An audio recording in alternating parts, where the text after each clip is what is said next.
হারি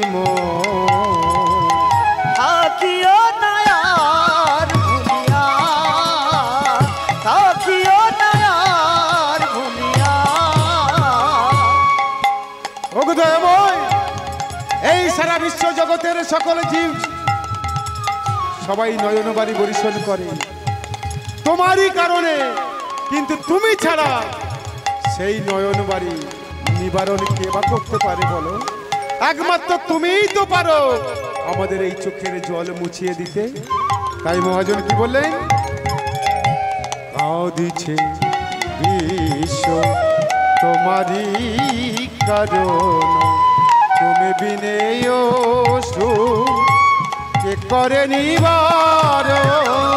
কাঁদিছে বিশ্ব তোমারই কারণ, তুমি বিনে অশ্রু কে করে নিবারণ। কাঁদিছে বিশ্ব তোমারই কারণ, তুমি বিনে অশ্রু কে করে নিবারণ। কাঁদিছে বিশ্ব তোমারই কারণ, তুমি বিনে অশ্রু কে করে নিবারণ। অরুণ বরুণ কিরণ সম করে দাও ভুলাইয়া। অরুণ বরুণ কিরণ সম করে দাও ভুলাইয়া। থাকিও নায়ার ভুলিয়া, ভুলিয়া। থাকিও নায়ার ভুলিয়া, থাকিও নায়ার ভুলিয়া। শ্রদ্ধেয় ভক্তমণ্ডলী, আমার ভক্তিমতী মায়েরা, লক্ষ্য রাখুন মা রাধারানী প্রত্যেক দিন ঠাকুর ঘরে গিয়ে কৃষ্ণ চরণে বসে। আজকের কৃষ্ণ চরণ থেকে সরে গিয়ে রাধারানীর চরণে গিয়ে বসেছে। সঙ্গে সঙ্গে বলে উঠল, রাধে রাধে গো আমা ও গো রাধে ও গো, ও গো আমার প্রেমময়ী রাধে।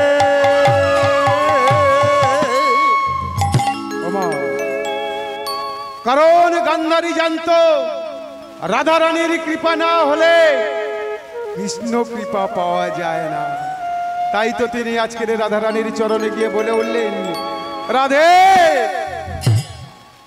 আমি চললাম হস্তিনাপুর, আমার বাবা আমার দাদাদের আমার গান্ধার রাজ্যের সকল প্রজাকে আমি তোর চরণে অর্পণ করে গেলাম। ওরে রাধে, যদি আমার বাবা এক ফোঁটা জলের জন্য কখনো কষ্ট পায়, তুই আমার মতো গান্ধারী হয়ে আমার বাবাকে এক ফোঁটা জল দান করিস রাধে, এক ফোঁটা জল দান করিস রাধে, এক ফোঁটা জল দান করিস। শ্রদ্ধেয় ভক্তমণ্ডলী, আমার মায়েরা, গান্ধারী নিজের চোখে কালো কাপড় বেঁধে পালকিতে করে চলে গেল হস্তিনাপুরের উদ্দেশ্যে রওনা দিলেন। ওমা, গান্ধারী কালো কাপড় বেঁধেছিলেন চোখে, তাতে কয়টি পর্দা ছিল মা? কটা কাপড় ছিল? 100 কাপড় বাঁধা ছিল, 100 পর্দা চোখের মধ্যে বাঁধা ছিল। কালো কাপড়ে চোখ ঢেকে গান্ধারী চলে গেল। কিন্তু গান্ধারী চোখে কালো কাপড় কেন বাঁধলো? কেন বাঁধলো? স্বামী অন্ধ বলে তাই? আচ্ছা, এইবার আমি একটা প্রশ্ন করি, যদি স্বামী খোঁড়া হতো, গান্ধারী কি খুঁড়ি খুঁড়ি হাঁটতো? তাহলে স্বামী অন্ধ বলে নয় মা। গান্ধারী চোখে কালো কাপড়ে বেঁধেছিল এই কারণে, শাস্ত্র বলছে যদি কেউ কৃষ্ণ বিমুখ হয়, যদি কোনো অভক্ত হয়, সে যত নিকট আত্মীয় হোক না কেন, তার মুখ দর্শন করাও পাপ। তাই গান্ধারী জানতো যাকে বিবাহ করবার উদ্দেশ্যে চলেছে সেই অন্ধ ধৃতরাষ্ট্র হলো কৃষ্ণ বিদ্বেষী। ওই অন্ধ ধৃতরাষ্ট্র হলো অভক্ত, তাই তার মুখ দর্শন করবে না বলে কৃষ্ণ ভক্ত গান্ধারী চোখে শত পর্দা বেঁধে চলেছে হস্তিনাপুরের উদ্দেশ্যে। আর যখনই পালকিতে করে গিয়ে হস্তিনাপুরে নেমেছে, কি আনন্দ হলো দেখো।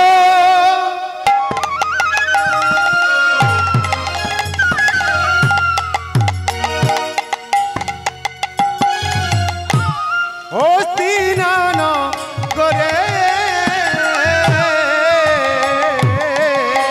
কি আনন্দ হলো দেখো।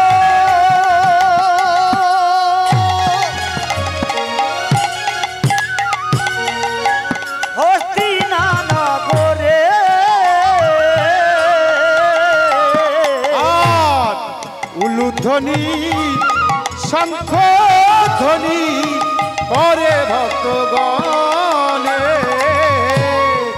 উলুধ্বনি শঙ্খ ধ্বনি করে ভক্তগণে। আর উলুধ্বনি শঙ্খ ধ্বনি করে ভক্তগণে। উলুধ্বনি শঙ্খ ধ্বনি করে ভক্তগণে। তাদের আনন্দ আর ধরে না রে, আনন্দ আর ধরে না রে। তাদের আনন্দ আর ধরে না রে। আনন্দ আর ধরে না রে। গান্ধারীকে কাছে পেয়ে, আনন্দ আর ধরে না রে। ওই গান্ধারীকে কাছে পেয়ে আনন্দ আর ধরে না রে। আনন্দ আর ধরে না রে।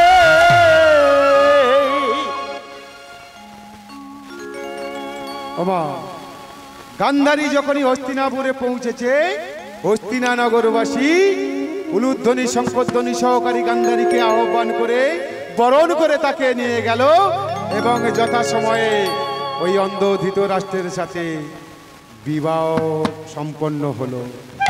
আর তাদের বিবাহ সম্পন্ন উপলক্ষে আমরা কি একটু উদযাপন করতে পারি? একটু কৃষ্ণ ভজন, একটু সবাই মিলে একটু করতালি দিয়ে একটা কৃষ্ণ ভজন।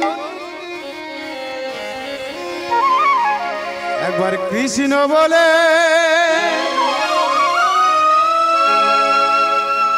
বাহু তুলে, কই ওদিকে বাবারা কই একটু বাহু উত্তোলন হবে না? বাহ বাহ বাহ, ঠিক আছে ঠিক আছে। এদিকে মায়েরা কি হলো, সবাই সবাই একবার কৃষ্ণ বললে বাহু তুলে নাচো না ভাই হরি বলে। কৃষ্ণ বলে বাহু তুলে এসো না ভাই হরি বলে। একবার কৃষ্ণ বলে বাহু তুলে এসো না ভাই হরি বলে। এ নামে নেই কোনো চিন্তা, এ নামে নেই কোনো ভাবনা। ও এ নামে নাই কোনো চিন্তা, এ নামে নাই কোনো ভাবনা। ও এ নামে নেই কোনো চিন্তা, এ নামে নেই কোনো ভাবনা। এ নামে নাই কোনো চিন্তা, এ নামে নাই কোনো ভাবনা। তাই বদন ভরে এই নামে গাও, বদন ভরে এই নাম গাও। তাই বদন ভরে এই নামে গাও। বদন ভরে এই নাম গাও। নাচো না তুমি বাহু তুলে। একবার কৃষ্ণ বলে বাহু তুলে এসো না ভাই হরি বলে। একবার কৃষ্ণ বলে বাহু তুলে এসো না ভাই হরি বলে। এ নামে আস্তে ওমা, যতই করে তালি দিয়ে আমরা হরিনাম করি না কেন, কোনো ক্লান্তি হবে না, কোনো কষ্ট হবে না। কেন জানেন? এই যে করে তালি দিয়ে হরিনাম যারা করছেন দেখবেন মনটা আনন্দে ভরে যাবে, তাই না? বিজ্ঞান বলছে এই যে করে যদি যদি জোরে জোরে করতালি দেওয়া হয় না, কি হয় জানেন? আমাদের সারা শরীরের যে শিরা উপশিরা, প্রত্যেকটা শিরা উপশিরায় কাজ করে। ভোরের বেলা করে আমরা এখন তো মর্নিং ওয়াক করতে বেরোই, তাই না? তা না হলে সুগার প্রেশারের প্রবলেম। কিন্তু যদি আমরা করে তালি দিয়ে আমরা হরিনামটাও করতে পারি, আমাদের সারা দেহের চিকিৎসার কাজটাও হয়ে যাবে। নিতাই গৌর হরিবল হরিবল হরিবল। তাই জোরে জোরে এ নামে নেই কোনো ক্লান্তি, এ নামে আছে শুধু শান্তি। ও এ নামে নাই কোনো ক্লান্তি, এ নামে আছে শুধু শান্তি। ও এ নামে নেই কোনো ক্লান্তি, এ নামে আছে শুধু শান্তি। ও এ নামে নাই কোনো ক্লান্তি, এ নামে আছে শুধু শান্তি। তাই বদন ভরে এই নামে গাও, বদন ভরে এই নাম গাও, তাই বদন ভরে এই নামে গাও। বদন ভরে এই নাম গাও। বলো না কৃষ্ণ কৃষ্ণ না, কৃষ্ণ বলে বাহু তুলে, আবার কৃষ্ণ বলে বাহু তুলে নাচো না ভাই হরি বলে। আবার কৃষ্ণ বলে বাহু তুলে এসো না ভাই হরি বলে। বলো হরে কৃষ্ণ কৃষ্ণ কৃষ্ণ হরে হরে। হরে রাম সবাই হরে জোরে। রাম রাম হরে হরে। সবাই বলছেন জোরে জোরে সবাই বলুন হরে কৃষ্ণ কৃষ্ণ। বাহ, আরো জোরে আরো জোরে। বাবা জোরে হরে কৃষ্ণ কৃষ্ণ কৃষ্ণ হরে হরে। হরে রাম রাম রাম হরে হরে। হরে কৃষ্ণ কৃষ্ণ কৃষ্ণ কৃষ্ণ হরে হরে। হরে রাম রাম রাম হরে হরে। হরে কৃষ্ণ কৃষ্ণ জয় গৌর হরি বল। হরে হরে। হরে রাম রাম রাম হরে হরে। শ্রদ্ধেয় ভক্তমণ্ডলী মায়েরা, বিবাহ হয়ে যাওয়ার পরে কি হয়? এবারে ফুলসজ্জা। আর ফুলসজ্জা রাত্রিতে গান্ধারী একটা গ্লাসে করে 1 গ্লাস দুধ নিয়েছে, আর ওই দুধের সাথে বীজ মাখিয়ে নিয়ে ফুলসজ্জার ঘরে প্রবেশ করেছে। কেন? ওই বীজ মেশানো দুধটা অন্ধ ধৃতরাষ্ট্রকে খাওয়াবে বলে না, নিজে খাবে বলে। নিজে খাবে বলে দুধটা নিয়ে গেছে। নিয়ে গিয়ে যখনই অন্ধ ধৃতরাষ্ট্রকে প্রণাম করেছে, সঙ্গে সঙ্গে ধৃতরাষ্ট্র বলে উঠল, কে? আমি গান্ধারী। তুমি চিন্তা করো না, আমি দুধের মধ্যে বিষ মাখিয়ে নিয়ে এসেছি। এই দুধ খেয়ে আমি আত্মহত্যা করব। অন্ধ ধৃতরাষ্ট্র বলে উঠল, না গান্ধারী, তোমাকে আত্মহত্যা করতে হবে না, কারণ বিবাহ কেবলমাত্র হয়েছে, আমি তোমাকে এখনো পর্যন্ত স্পর্শ করিনি। তাই আমি তোমাকে বলছি, তোমার মতো একটা সুস্থি যুবতী, একটা রমণী আমি চাই না আমার মতো এক অন্ধের জীবনের সাথে জড়িয়ে গিয়ে তোমার জীবনটা নষ্ট হোক। তাই আমি তোমাকে বলছি, আজকের এই ফুলসজ্জার রাত্রিতে তুমি আমাকে ত্যাগ করে চলে যাও। কারণ আমি যে অন্ধ, জীবনে তোমাকে কিছুই আমি দিতে পারবো না। জীবনে তোমার আমি সুখ দিতে পারবো না, আনন্দ দিতে পারবো না। তাই তোমার জীবনটা আমি নষ্ট করতে চাই না। তাই আমি বলছি, তুমি এই মুহূর্তে চলে যাও। গান্ধারী মনে মনে চিন্তা করলেন, এমনই এক অন্ধ ব্যক্তি যার জীবনে একজন অবলম্বন দরকার, তা না হলে সেবা বাঁচবে কেমন করে। তাই অন্ধ ধৃতরাষ্ট্রের প্রতি তার মায়া হলো, মমতা হলো। সঙ্গে সঙ্গে ওই বিষ মেশানো দুধটা ফেলে দিয়ে বলে উঠলেন, ওগো স্বামী, আমি তোমার চরণ স্পর্শ করে কথা দিচ্ছি, আমি তোমাকে ছেড়ে আমি কখনোই যাব না।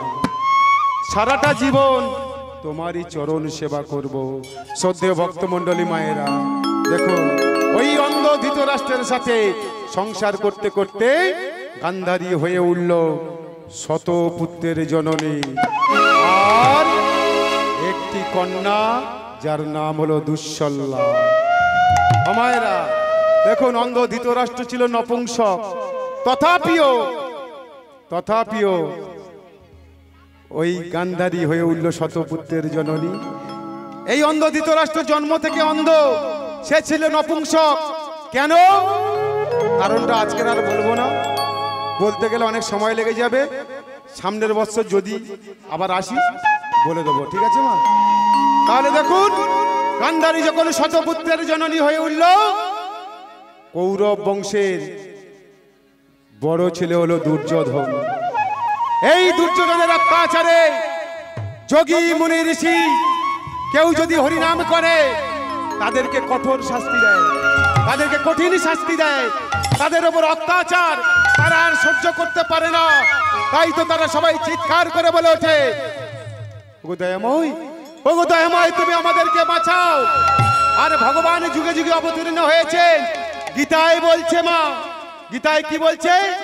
যদা যদা হি ধর্মশ্চ গ্লানির্ভবতি ভারত অভ্যুত্থানম অধর্মশ্চ তদাত্মনাম সৃজাম্যহম পরিত্রাণায় সাধূনাং বিনাশায় চ দুষ্কৃতং ধর্ম সংস্থাপনার্থায় সম্ভবামি যুগে যুগে, সম্ভবামি যুগে যুগে, সম্ভবামি যুগে যুগে। শ্রদ্ধেয় ভক্তমণ্ডলী, আমার মায়েরা, এই পৃথিবীর মাটিতে যখন অধর্মের জয় আর ধর্মের ক্ষয় হয়, ভগবান যুগে যুগে নেমে এসেছেন অধর্মের বিনাশ করতে, সাধুজনদের পরিত্রাণ দিতে, আর ধর্মকে রক্ষা করার জন্য তিনি বারে বারে উপস্থিত হয়েছেন। দেখতে দেখতে 20টা বছর পার হয়ে গেল। তাই ভগবান মনে করলেন ওই অত্যাচারী দুর্যোধনকে ধ্বংস করার জন্য আমি হস্তিনাপুরে পাঠিয়ে দিলাম 101 জনকে। তারা কারা? তারা হলো সুবল রাজা, আর সুবল রাজার 100 পুত্র, যার বড় সন্তানের নাম কি হলো? শকুনি। শকুনি সহ 100 পুত্র আর সুবল রাজা চলেছে গান্ধার রাজ্যের উদ্দেশ্যে। সুবল বলছে, ওরে খোকারা, আয় তোরা আয় না বাবা, আমার সাথে যাবি? মেয়েটা চলে গেল, দেখতে দেখতে 20 বছর পার হয়ে গেল। চল না বাবা, চল না বাবা, একটু মেয়ে জামাইকে দেখে আসি। তা সকল ছেলে বলল, চলো বাবা, আমরাও যাব তোমার সাথে। তাই সবাই মিলে চলেছে কোথায়? সবাই মিলে চলেছে হস্তিনাপুরের উদ্দেশ্যে। আর একটা বিষয় লক্ষ্য রাখুন, যে সুবল রাজা ভগবান কৃষ্ণের মরম সখা, সেই সুবল রাজা প্রত্যেকটা পদক্ষেপে একটা করে পা ফেলে হরে কৃষ্ণ, একটা করে পা ফেলে হরে কৃষ্ণ, প্রতিটা পদক্ষেপে হরে কৃষ্ণ। তাই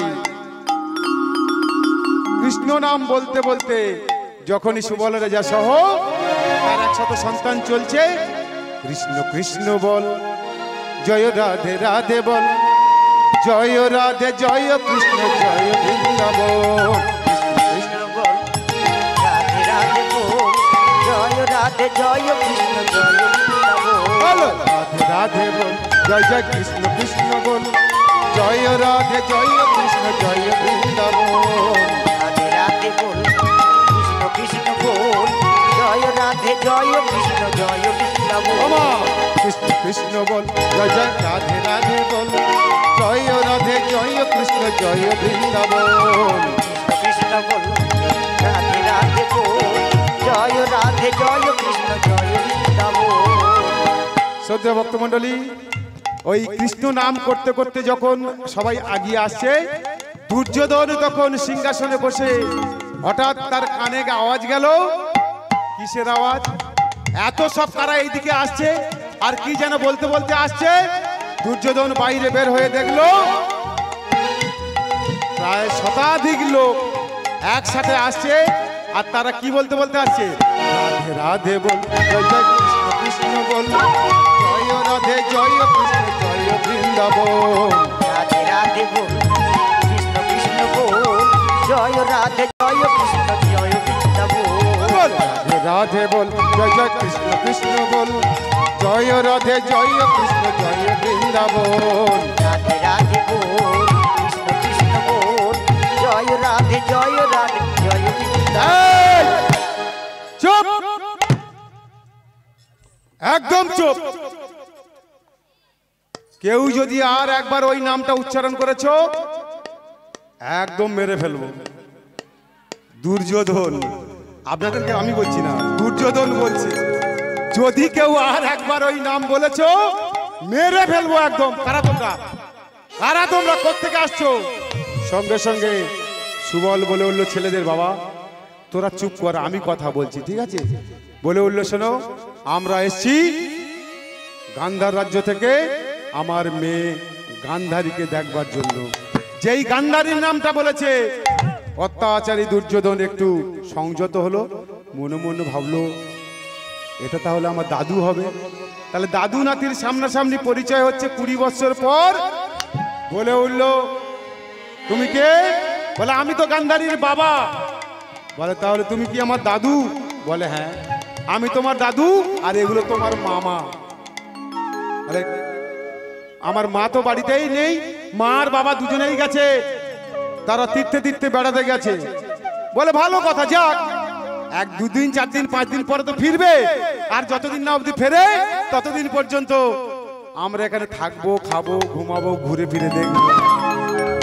কিন্তু দুর্যোধনের কেমন মানসিকতা, মনে মনে ভাবছে, এই এতগুলো 100 জন বসে বসে খাবে, এতগুলো আমার অন্ন ধ্বংস করবে। হ্যাঁ, তা হোক, দাদু মামা এসে যখন করেছে আর কি হবে। বলো, কে আছিস? এদের সবাইকে ওই বাইরের হল ঘরটায় জায়গা করে দে। বাড়ির মধ্যে আর নিয়ে গেল না মা, হল ঘরে জায়গা করে দিল। এবারে সুবলের যেটা অভ্যাস, রাধে রাধে বল, জয় জয় কৃষ্ণ কৃষ্ণ বল, জয় রাধে জয় কৃষ্ণ জয় বৃন্দাবন। রাধে রাধে বল, কৃষ্ণ কৃষ্ণ বল, জয় রাধে জয় কৃষ্ণ জয় বৃন্দাবন।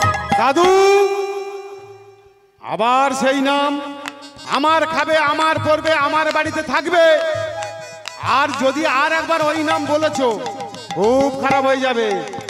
সুবল মনে মনে ভাবছে, এই নাম না বলে যে আমি থাকতে পারবো না, যাই পারে হোক, একমাত্র তো চুপ চেপে যাই। ওই হল ঘরের মধ্যে প্রবেশ করে সুবল রাজা ছেলেদের বলছে, ওরে তোরা একটা উপায় বল, আমি যে কৃষ্ণ নাম না বলে তো আমি থাকতে পারবো না। আর দুর্যোধন যার আগেই যদি আবার শোনে তাহলে তো আমাদের উপর অনেক অত্যাচার করবে, তাই না? শকুনি বলে উঠলো, বাবা তুমি কোনো চিন্তা করো না, উপায় একটা আমি বের করেছি। রাত্রেবেলা যখন দুর্যোধন ঘুমাবে তখন সবাই আমরা করে তালি দিতে হরিনাম করব। আর দিনের বেলা দুর্যোধন যখন জেগে থাকবে তখন আমরা রাতের ঘুমটা ঘুমিয়ে নেব, তাহলে অসুবিধা নেই। বলে, বাবা বাবা, তুই তো ভালো যুক্তি বের করেছিস। এইবারে দেখতে দেখতে রাত হয়ে গেল। খাওয়া দাওয়া করে যখন সবাই নিজুময়ে ঘুমিয়ে পড়েছে, আর তখন সুবল রাজা সহ তার সকল সন্তানেরা সবাই মিলে করে তালি দিতে দিতে, তোমরা কৃষ্ণ কৃষ্ণ বলো মুখে, সবাই করে তালি দিয়ে আমরা বলবো, তোমরা কৃষ্ণ কৃষ্ণ বলো মুখে। তোমরা কৃষ্ণ, তোমরা কৃষ্ণ, তোমরা কৃষ্ণ কৃষ্ণ বলো হে, তোমরা কৃষ্ণ কৃষ্ণ বলো। নামে বুক ভরে যায়, অভাব মেটায়, নামে বুক ভরে যায়, অভাব মেটায়, ভরে যায়, অভাব মেটায়, নামে বুক ভরে যায়, অভাব মেটায়, স্বভাব জ্বালা যাবে দূরে। তোমরা কৃষ্ণ, তোমরা কৃষ্ণ, তোমরা কৃষ্ণ কৃষ্ণ বলো হে, তোমরা কৃষ্ণ কৃষ্ণ বলো, তোমরা কৃষ্ণ কৃষ্ণ বলো হে, তোমরা কৃষ্ণ কৃষ্ণ জয় গৌর হরি বল। কৃষ্ণ বলো হে, তোমরা কৃষ্ণ কৃষ্ণ বলো হে। আমার আনন্দে আত্মহারা হয়ে কৃষ্ণ নাম করতে করতে কখন যে রাত্রি পার হয়ে প্রভাত হয়ে গেল তাদের কারো হুঁশ নেই। তারাই সবাই সমানে কৃষ্ণ নাম বলে যাচ্ছে। আর এদিকে অত্যাচারী দুর্যোধনের যখন ঘুম ভেঙে গেল, ঘুম ভেঙে তার কর্ণে যখন ওই আওয়াজটা গেল, সঙ্গে সঙ্গে মনে মনে ভাবলো কারা, কোথায় হচ্ছে এই আওয়াজটা। হাঁটতে হাঁটতে মনে করলো আমার এর বাইরের এই গোডাউনের দিকে হচ্ছে না, এই হলঘরের দিকে আওয়াজটা হচ্ছে। তাই হলঘরের কাছে যখন গিয়ে বুঝতে পারলো যে ভিতরে মামা দাদুরা সবাই মিলে কি করছে, তোমরা কৃষ্ণ কৃষ্ণ বলো, তোমরা কৃষ্ণ কৃষ্ণ বলো মুখে, তোমরা কৃষ্ণ কৃষ্ণ বলো হে, তোমরা কৃষ্ণ কৃষ্ণ বলো। নামে বুক ভরে যায় অভাব মেটায়, নামে বুক ভরে যায় অভাব মেটায়, অভাব জ্বালা যাবে। তোমরা কৃষ্ণ কৃষ্ণ বলো হে, তোমরা কৃষ্ণ কৃষ্ণ বলো, তোমরা কৃষ্ণ কৃষ্ণ বলো হে, তোমরা কৃষ্ণ কৃষ্ণ বলো হে। দুর্যোধন ওই হলঘরের কাছে গিয়ে প্রধান্বিত হয়ে পদাঘাতে ওই হলঘরের দরজাটা লাথি মেরে ভেঙে দিয়েছে। ওমা, যখনই লাথি মেরে দরজাটা ভেঙে ফেলেছে, সুবল রাজা বলে উঠল, এই সবাই চুপ চুপ চুপ। সম্মুখে শিয়রে সমন দাঁড়িয়ে আছে, তোরা চুপ কর, হাত নামা, তোরা হাত নামা।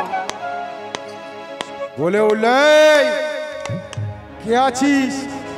এতবার বারণ করা সত্ত্বেও এরা আমার কথা শোনেনি, তাই এদেরকে আমি শাস্তি দিতে চাই। এদের সবাইকে কারাগারে নিক্ষেপ কর, অন্ধ কারাগারে নিক্ষেপ করে একদিনের খাবার দিয়ে আর বাইরে থেকে তালা দিয়ে চাবিটা ওই নদীর জলে ফেলে দে। আমার অপরাধটা কি? কৃষ্ণ নাম করেছিল, কেবল মাত্র কৃষ্ণ নামে করার অপরাধে অত্যাচারী দুর্যোধন তাদের 100 ভাই আর সুবল রাজাকে অন্ধ কারাগারে নিক্ষেপ করে মাত্র একদিনের খাবার দিয়ে বাইরে থেকে দরজা বন্ধ করে তালা দিয়ে চাবিটা নিয়ে নদীতে ফেলে দিল। এইবারে একদিন যায়, দুদিন যায়, 4 দিন যায়, 5 দিন যায়। আমা লক্ষ্য রাখুন, 5 দিন তারা ওই অন্ধ কারাগারে কিছু খেতে পাচ্ছে না, এক ফোঁটা জল নেই, কোনো খাবার নেই।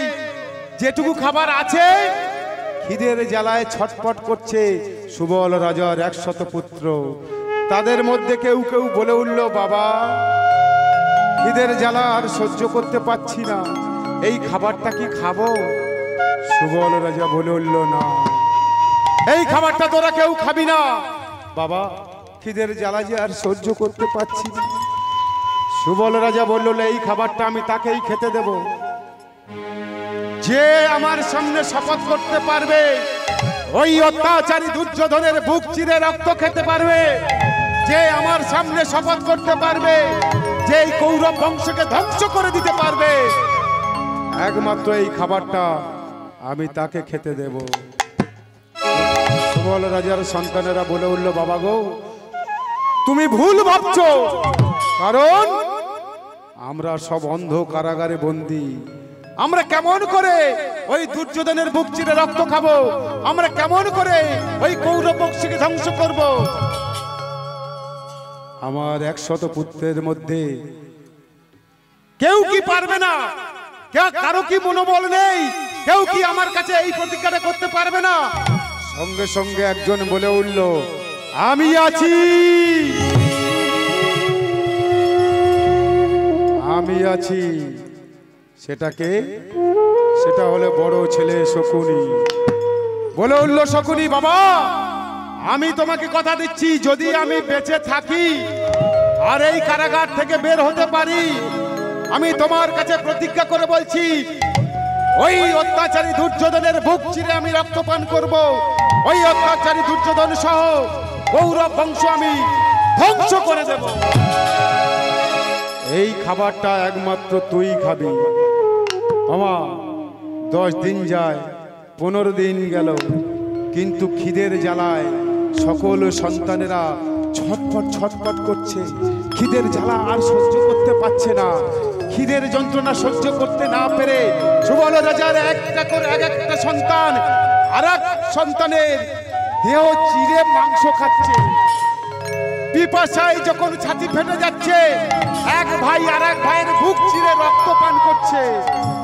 এইভাবে একটা একটা করে সুবল রাজার সন্তানেরা মারা যেতে লাগলো। আর একটা একটা করে সন্তান মারা যেতে যেতে দেখতে দেখতে ৯৯ জন সবাই মারা গেল। গোটা হল ঘরের মধ্যে শুধু মৃতদেহ পচা দুর্গন্ধ ছড়িয়ে আছে। আর সুবল রাজার চেহারাটা কেমন হয়েছে?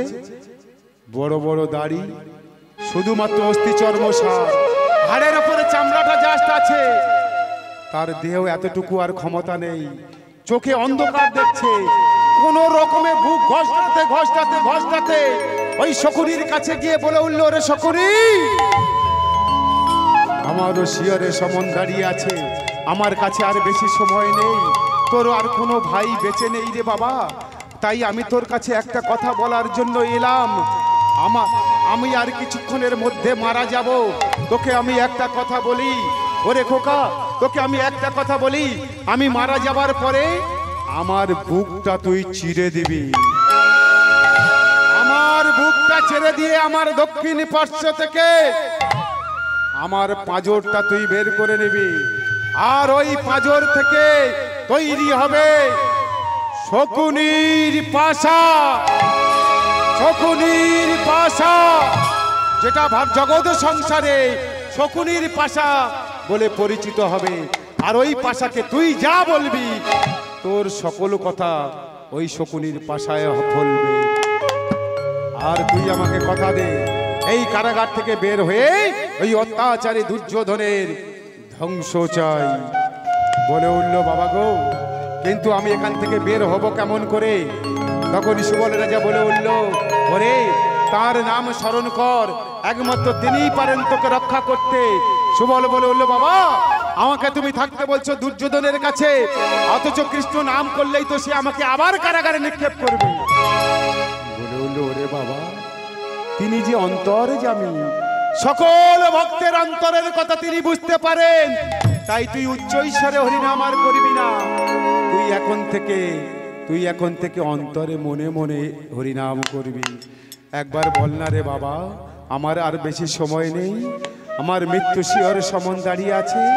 তুই একটিবার কৃষ্ণ নামে বল, তুই একটিবার কৃষ্ণ নামে বল।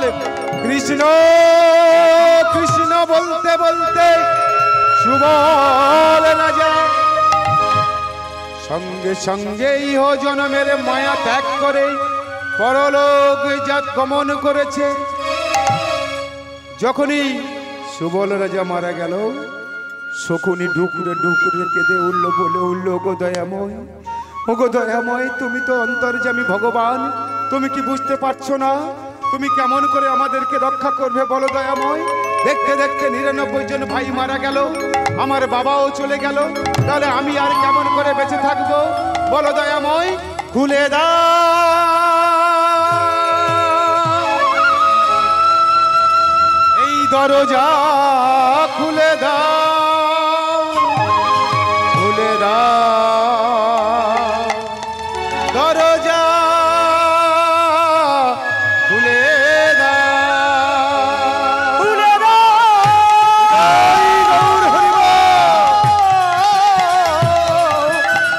খুলে দাও দরজা। শ্রদ্ধেয় ভক্তমণ্ডলী মায়েরা, অন্তর্যামী ভগবান আমার দরজা খুলে দিয়ে সম্মুখে উপস্থিত হলেন, শকুনির সম্মুখে। বলে উঠলেন, শকুনি, বলো তুমি কি চাও? শকুনি বলে উঠলেন, ওগো দয়াময়, আমি চাই ওই দুর্যোধনের ধ্বংস, দুর্যোধনের ধ্বংস চাই। ভগবান আমারে বলে উঠলেন, শকুনি, যুগে যুগে আমি অবতীর্ণ হয়েছি, কারণ হচ্ছে এই অধর্মকে বিনাশ করার জন্য আমি যুগে যুগে অবতীর্ণ হয়েছি। অত্যাচারী দুর্যোধনের অত্যাচারে যোগী মুনি ঋষি কেউ আর সহ্য করতে পারছে না, তাদের কাতর আর্তনাদে আমি এসেছি। আমিও চাই ওই দুর্যোধনের ধ্বংস। তাই তুমি ভক্ত আর আমি ভগবান,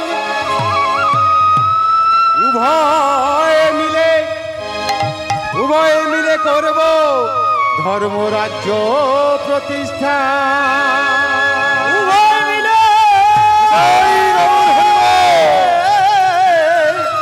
উভয় মিলে দুজনে করব ধর্ম প্রতিষ্ঠা। বলে উঠলেন শকুনি, তুমি ভক্ত আর আমি ভগবান, উভয় মিলে করব ধর্ম রাজ্য প্রতিষ্ঠান। শোনো শকুনি, তুমি আজকে থেকে দুর্যোধনের কাছে গিয়ে আশ্রয় নেবে। তোমার একটাই কাজ হবে, সেটা হলো দুর্যোধনকে একে একে পাপের পথে ঠেলে দেওয়া। তুমি যখনই ওর একে একে পাপ করাতে করাতে যখনই ওর পাপের 16 কলা পূর্ণ হবে, আমি তখন ওই অর্জুনের রথের সারথি হয়ে আমি কৌরব বংশ ধ্বংস করে দেব, কৌরব বংশ ধ্বংস করে দেব। শ্রদ্ধেয় ভক্তমণ্ডলী মায়েরা, লক্ষ্য রাখুন, এই জন্যে বলে শকুনির চাল। আর ওই শকুনি কারাগার থেকে বের হয়ে সোজা চলে গেল ভাগ্নের কাছে। ভাগ্নের কাছে গিয়ে দূর থেকে বলছে, কই ভাগ্নে দুর্যোধন? ভাগ্নে দুর্যোধন বলে, কে? বলে, আমি তোমার মামা শকুনি। বলে, মামা তুমি এখনো মরুনি? বলে, তুমি এখনো মরুনি?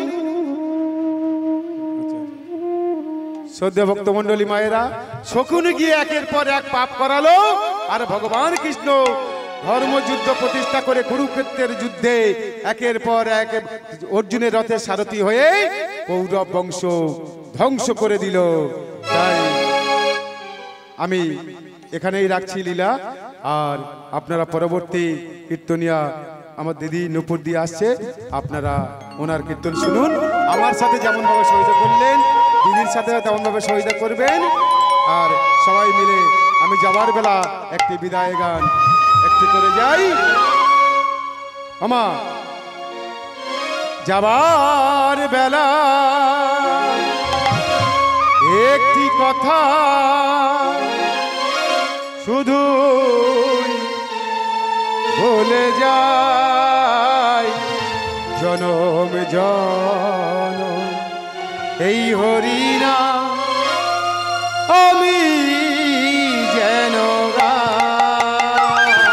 যাবার বেলা একটি কথা শুধুই বলে যাই, জনম জনম এই হরিনাম আমি যেন গাই।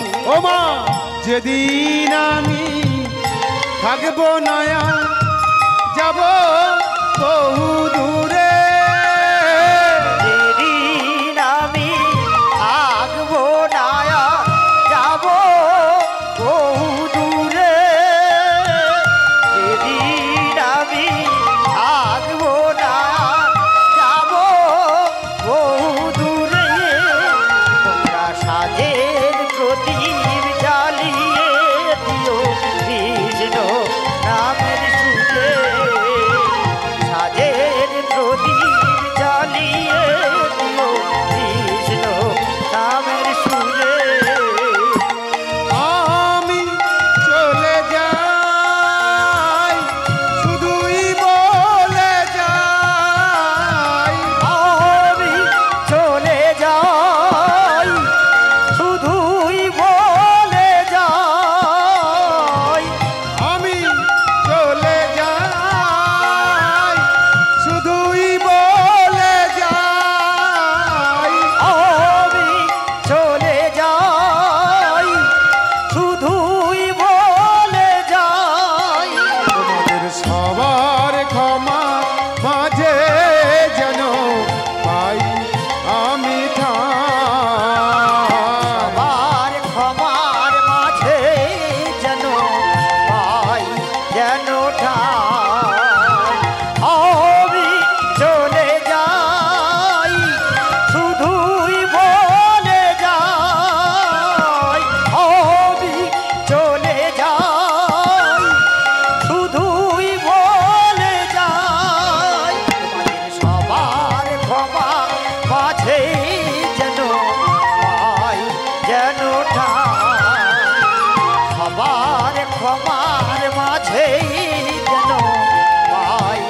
কেন আমি চলে যাই, আমি চলে যাই, আমি চলে যাও শ্রদ্ধেয় ভক্তমণ্ডলী।